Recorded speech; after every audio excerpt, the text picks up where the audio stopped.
think I could approximate the volume underneath my surface, at least over this small square region here. How can I approximate it? Ooh, you guys, take high school geometry, no calculus. The area of the square times the corresponding z value, and I'll just approximate that with a positive 3. So I think I simply get 3 times the area of that little rectangular region, which is nothing more than... I know you can do it. You're going too fast because we're still writing down the problem.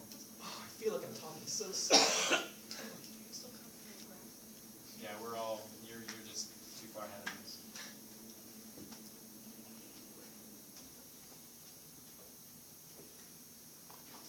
Is the important part of the red curves that, like, the top one is 0.3 and x equals 0.2? Yeah, but you know how, did you notice how sloppy I was? Yeah. I'm being sloppy because I don't really care. I just want maybe an approximate z value over this rectangular, over this square region. Yeah. And I think coming off the xy coordinate plane, there is certainly some points on the surface whose z values are equal to 3. I'll just use that as an approximation for the evaluation of the surface over that particular square region. So is there going to be like a fun way to what was it called? Chapter 6. Ones of like solid revolutions in 3 space where we have like one. Yeah, it's just that sometimes when I do that, the calculus becomes a little bit tedious to deal with. Sometimes it's difficult to value those intervals. And so you and I might have a tendency in just a few more days to completely redesign our coordinate system. We will discuss what we call cylindrical and spherical coordinate systems. So in this case, because we're just saying this level curve, they kind of land on these squares, so let's just estimate. And that's all I'm doing. Universally. So I think over that first square region, I simply got the corresponding z value times the area of that square, which is clearly a good 0.01. I'm right. Plus, okay, everybody watch my pen. I just dealt with that rectangle. It's also square. I think over the next one, oh look at that, I got some z values at a 3, so I'll approximate the volume underneath my surface over that square region as nothing more than the product of that z value with, again, the area of that square. I took the area to the volume of 2 of those cubes. I think the next one is going to be nothing more than, I don't know, you pick something. Anybody? If you insist. I was thinking maybe you would have said, well, 2 level curves cross first, let's just kind of average them out and think of the z value as 2.5. It's entirely up to you. I just want an approximation. So you guys, am I finished? That was a yes or no question. Am I finished? No, don't you have to go? No, yeah, I've got maybe 6 more rectangles to deal with. You guys mind if I don't? You get the idea. Okay. So if you have 2 level curves, you want to maybe average them out, or if you have 2 I don't know. I think it's easier if I just pick one. But I'm just saying you could. I was expecting you to pick up an average. Yes. So what if we wanted to, I mean, this is a pretty simplistic technique, what if we wanted to... I know, this is very simplistic. The only reason why I posed this question, why I put it on the board, I just wanted you to understand what we're actually doing. That it could be interpreted, these evaluations could be interpreted as computing volume. Yeah, so what if we wanted to do something to make, get a much more accurate estimate, because we're just looking at a limited number of... Then I think what you should do is partition these intervals into smaller intervals. And maybe draw a lot more level curves that aren't just incremented by 1 values. I was still writing it down when you were explaining it. So what did you do with the approximate thingy? You mean why is it there? Yeah, and then why did you write that sentence? Because I think, since I've got a surface hovering above this xy coordinate plane, I think over this first square region, to compute the volume of the surface could be approximated by looking at the z value positive 3 times the area of the square down the xy coordinate plane. Oh, okay. And so I think that first number is merely an approximation for the volume under that surface over that first square region. Why did we only do the top 3 squares? What was that? Why did we only do the top 3 squares? I was just saying, can I stop? Not do the rest of it. So you would do You get the all idea. 6s Of course. or 9 in the square? All 9. So, this is just kind of silly though, right? We just find the exact using integrals. Normally, Oh, I know. right? Again, this is more of a So conceptual question. you would never ask us this, right? I could just see if you understand the underlying process. Okay, But I admit it's very simplistic. okay. What process did you say? What's that? What process?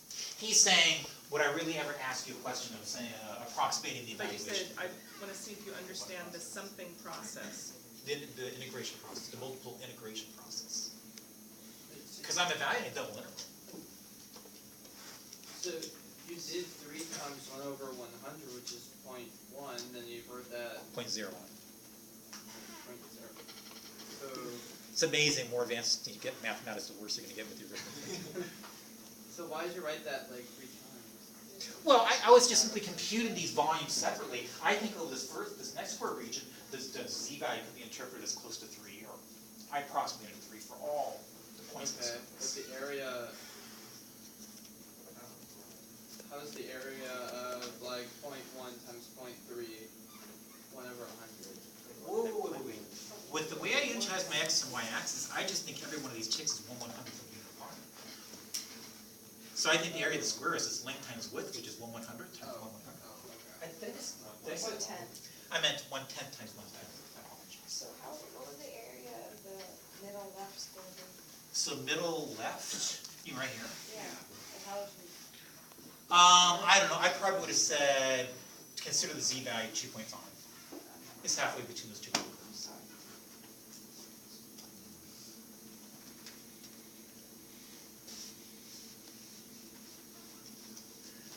What would happen to you guys if I did this?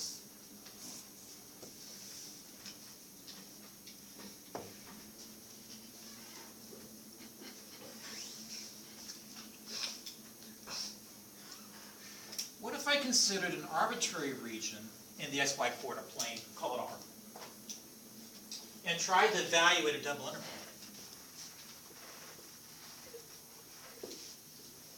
over that region? So unlike my last couple examples, it's not necessarily a rectangular region. And if I've got some surface upstairs, Well, the region that we would, so we were essentially, so like when you do a double integral, you're integrating over the domain, correct? I am. You can sort of think of this as a restriction of the domains of that function in two variables. So, well, would that just be the domain of, so you're just integrating like, Well, you can interpret it as such. I hate to answer your question with a yes or no because it depends on your interpretation. If you want to think of the values of this double integral as computing volume, then I can see how pertinent it is to say to yourself, I'm restricting my domain. That's a good way to put it.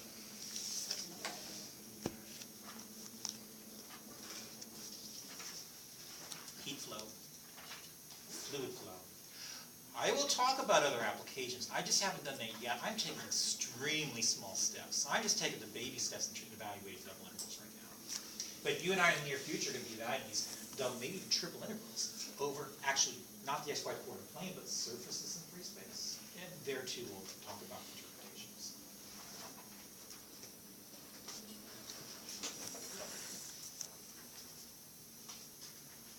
Now, if I am going to evaluate an integral like this, I think symbolically speaking, it's going to look like this. I'm going to be integrating some function in terms of x and y. And if I were to integrate with respect to y first, then with respect to x, here's my approach. My bounds of integration for x will be constants. But my bounds of integration for y are going to be functions, like, for example, y being equal to a g1 of x and a y being equal to g2 of x. But I have to confess, if I were to integrate with respect to x first, then I think my bounds of integration for y are going to be the constants. And the bounds of integration for the integral are really going to be represented as functions in y. And so I might have an x being equal to h1 of y, and an x being equal to an h2 of y. is that an h or y equals g x? Y equals g sub 1 of x, and y equals g sub 2 of x. And, yes, I'm sorry. Are they supposed to be equal or is it separate?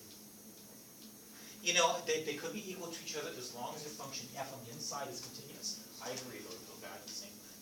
I'm just saying how you set it up depends on which one is used. You guys, we don't have much time in class. Can I cheat? Instead of struggling and making up an example, let's see if I've got some decent ones.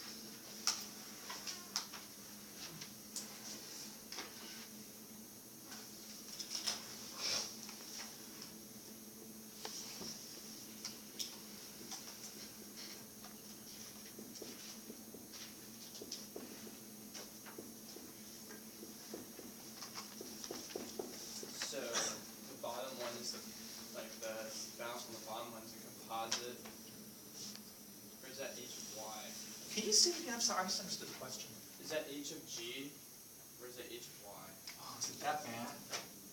So 0 to pi, then from x to pi of the sine of y all over y. Integrating with respect to y, then integrating with respect to x. I was talking about that one up down there, though. Oh, my apologies. Where were you, Matthew? H of y or Say h1 of y and then h2 of y. okay.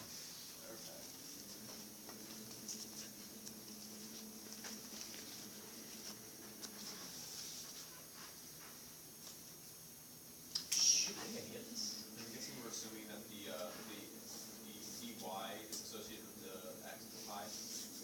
Very good point, and you have to.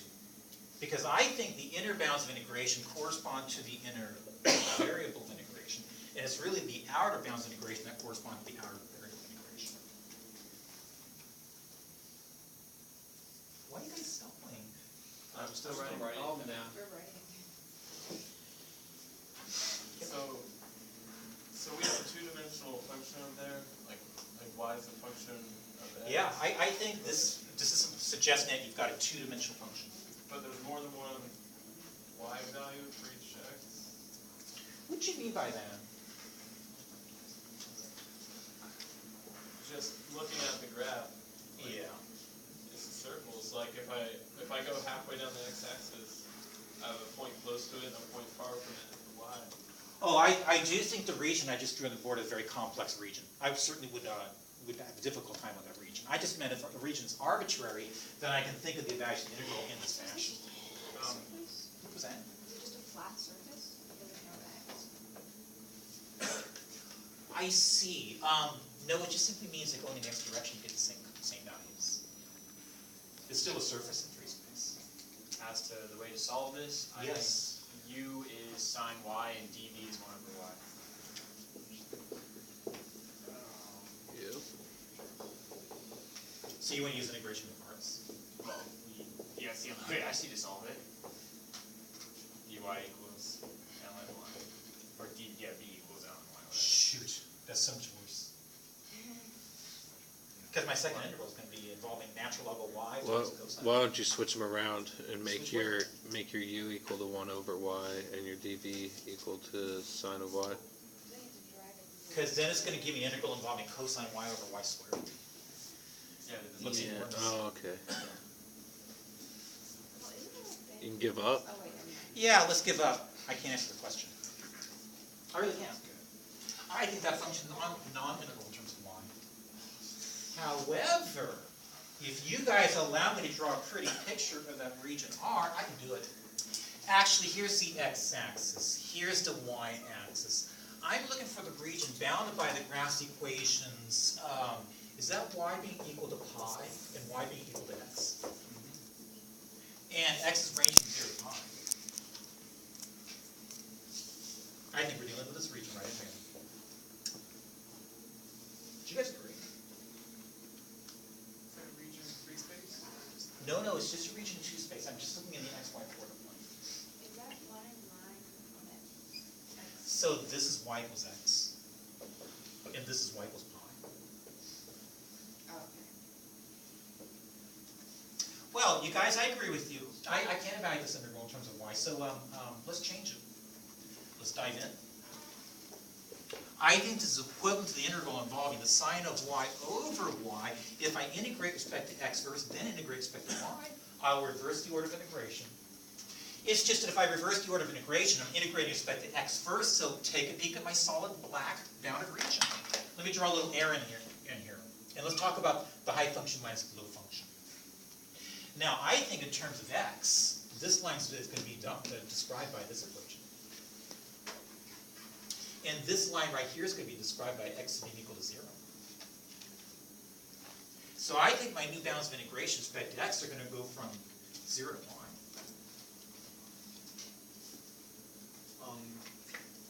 Really quickly, we can only swap the order of integration if it's got continuity, but for sure there's not continuity at that endpoint because you're dividing by 0, at least for y.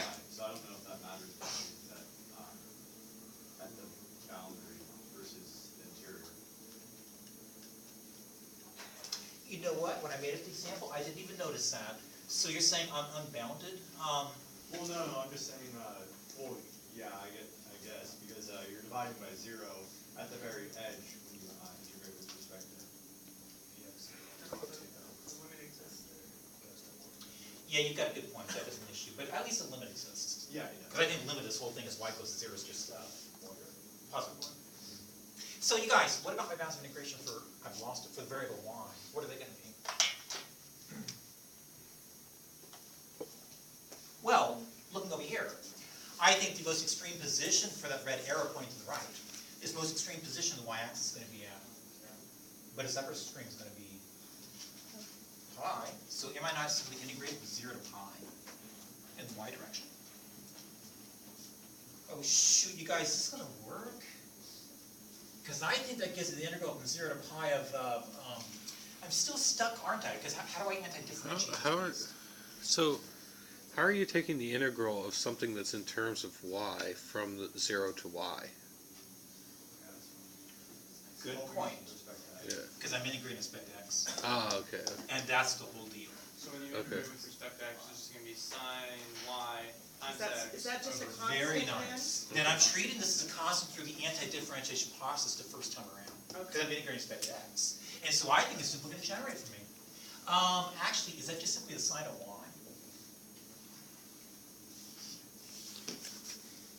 And then I'm going to integrate with respect to y. Come on, you guys, be honest with me. Do you see it? No. Then let me show you an extra step. I'll slide this down a little bit. I'm not misguiding you, but showing my steps, notice how I first integrated with respect to the variable x. So I think when I integrate with respect to x, I'm simply getting x times this beast. I'm evaluating an antiderivative from I don't know where, 0 to y. But then I'll be integrating with respect to y. Now that I anti-differentiated, let me take this antiderivative and evaluate it at both the upper and the lower bounds of integration, and simply look at their difference. So now you okay with what I have, not skipping the steps? Yeah, the main thing I was asking originally was, would we be allowed to swap the order of integration despite the fact that there is that zero, at least on a boundary? Yeah, I've got issues with it too. Maybe it was a poorly designed question that I made up. Because if we can't swap, then it's just unsolvable. True. In this case, it really doesn't matter because the limit does exist, but you're right, technically speaking. Wait, oh, okay, go ahead. Matt? I thought the pi and 0 went with the x bounds and not the y and 0. I think it went both ways. Because I think when you look at these bounds of integration for y or respect to x, you're looking at the first integral or the second one, they end up being the same because I'm dealing with the line y equals x. That's not always going to be true, just for this. No, absolutely not. Got lucky. You guys, can we finish? Can we finish? I have a question. Yes, Linda. You said with Fubini's theorem, you could just reverse everything. You can swap the order of integration as long as you've got continuity over that rectangular region. All right, so why did you change the bounds of integration then? Oh, here's why. Because when I asked you guys, how are you gonna- Fubini's was that you could just swap everything out, But when you look at this dysfunction integrand's position, I couldn't integrate. right? And so if I'm stuck in evaluating a double integral, I can't just off the top of my head anti-differentiate the function to integrand's position. Then I try to swap variables of integration to see if I can actually transform my original double integral into one that can be evaluated by Right. Yeah. And I think in this example, by far, it was the case that the original integral was non-integrable. But my subsequent integral, when I interchanged my variables of integration, was integrable. I agree, okay. But did you change the bounds of integration then? Dramatically, look. Yeah, but Here in black and white. Fubini's you didn't, that's what I'm asking. In Fubini's, did you change the bounds of integration? I certainly hope so. What was the original integral? You just swapped out, you just swapped the two. Tell me what I have on the board. 0 to pi on the outside part and x to pi on the inside part. Right, no, but. No, the previous example. What? The previous example. No, convenience. You talk about the definition that you have. It'd be dx dy,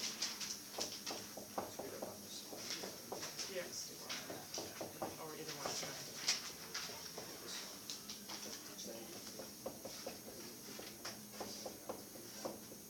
Yeah, but when you rewrote it, you didn't just, you didn't go A, B, C, D like that, and then A. Are you saying that these two are the same? Because that was pure coincidence in this example. So I thought when you swapped, you, like, okay, you have 0 to pi, x to pi. So when you swap it, you should just go x to pi, 0 to pi. Not at all. Over here, I Okay. had constants. Now that I'm no longer Okay. integrating over rectangular region as my quarter point, I completely look at it differently. In fact, I don't know if you Okay, noticed, that's the part I didn't understand. I actually sketched a graph of that region on. Right. Just so I can, just would allow me to interchange the variables integration. Okay, so we have to calculate some new bounds of You equation. bet, absolutely. Okay, because they're not constants. Okay, that's the concept I missed. Okay. So we're doing partial differentiation, and we're differentiating with respect to x. Yeah, we have like sine of y. We had to change that sine of y to cosine of y. How come in this example, we still have a sine of y, and we don't have to hit that? Well, first things first, I was integrating with respect to x.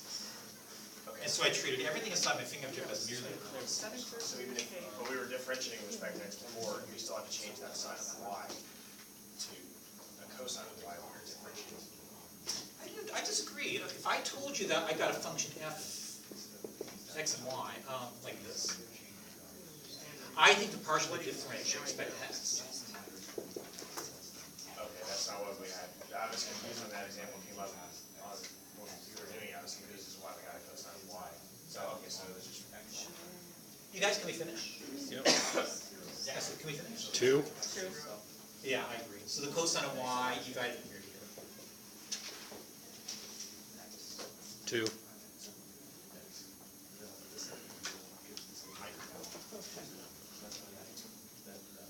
Wow, you guys are doing so well. I'm getting through like 3 examples a day. That is just awesome. This never happens. I'm sorry, you guys, I did not write down homework assignment yet. Oh, we're almost done. Oh, we are. Dude, you guys take a peek at the following.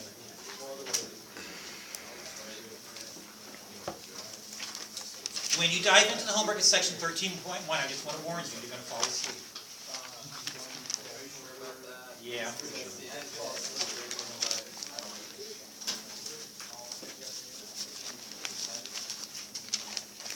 In section 13.1,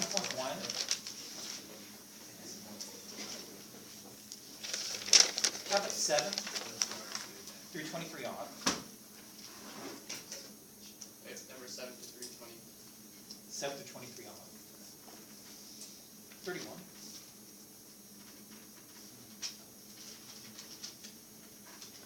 Through 41 odd. 41? Section 13.2 won't, but 31 choose. to 30, 41. So can you take a peek at things like 7 through 69? 7